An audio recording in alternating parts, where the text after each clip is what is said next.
Dans ce nouvel épisode, j'avais envie de vous parler de la comparaison.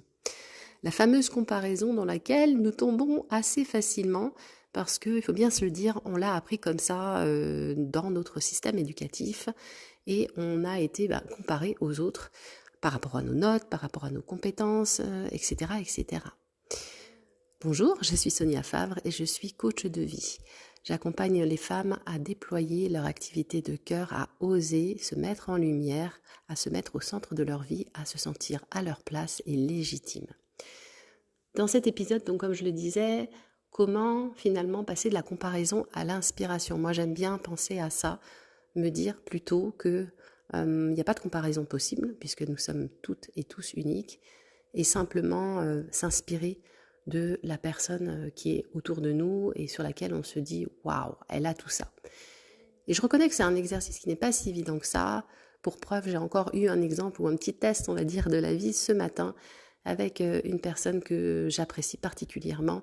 Et sur le moment, je me suis dit « Tiens, c'est marrant, waouh, j'aimerais trop pouvoir être aussi à l'aise là-dessus, que ce soit aussi clair dans ma tête, que ce soit aussi structuré. » Et j'ai commencé à sentir cette forme de comparaison. Oh, toi, tu n'es pas capable de. Wow, toi, tu sais pas faire. Et très vite, je repris un petit peu le dessus, l'autre voix qui est venue en disant, si en fait, toi aussi d'une certaine façon, tu sais le faire, peut-être pas de cette manière-là parce qu'elle est différente, mais néanmoins, tu as toi aussi cette faculté à donner beaucoup de clarté aux autres, à en avoir pour toi de plus en plus parce que tu y travailles. Et à côté de ça, il y a aussi cet aspect de j'ai plein d'autres choses qu'elle n'a pas forcément. Et donc cette complémentarité. Et pour ça, quand ça n'est pas un réflexe naturel, que c'est très ancré depuis un moment, c'est très très important d'avoir une base solide de connaissance de toi, de connaître vraiment tes ressources, tes forces, tes compétences, tes talents. Et d'y revenir et de se dire, tiens, là c'est intéressant, mais en fait ce qui m'inspire chez elle, c'est probablement ce que j'ai chez moi, parce que ça c'est quelque chose qui s'est vérifié systématiquement. Tout ce que tu admires chez l'autre, c'est ce que tu as toi aussi à l'intérieur de toi. La différence c'est que soit tu ne l'as pas accepté, accueilli, pas vu, ou encore développé. Du coup l'idée c'est vraiment de pointer du doigt les choses sur lesquelles tu as vraiment cette envie en te disant waouh, ça me plaît, très bien. Alors du coup, au lieu de se dire mais moi je l'ai pas, gna gna gna, geindre et tomber en mode victime, plutôt repasser dans je vais regarder fondamentalement est-ce que moi véritablement je ne l'ai pas, ou en tout cas dans quel endroit ou dans quel domaine, dans quel espace je l'ai déjà et comment je peux l'amplifier, moi, soit le voir plus, soit le développer par d'autres compétences.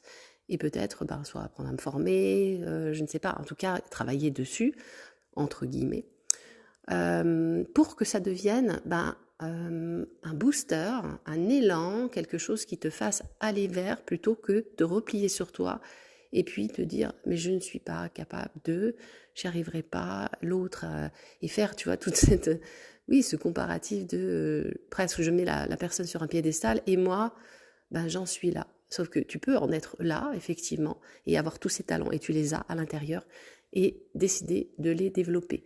Donc c'est très intéressant de simplement constater, j'en suis à ce niveau-là, à ce propos-là, j'ai envie vraiment de le valider, de le développer, ou alors peut-être que tout simplement j'en suis au même niveau, je ne l'ai pas vu. Et de toute façon, si moi j'en suis à ce niveau-là, l'autre personne, elle aussi, elle a des niveaux sur lesquels elle n'est pas pareille que moi et où elle aurait probablement l'envie, le souhait de développer des choses que j'ai déjà.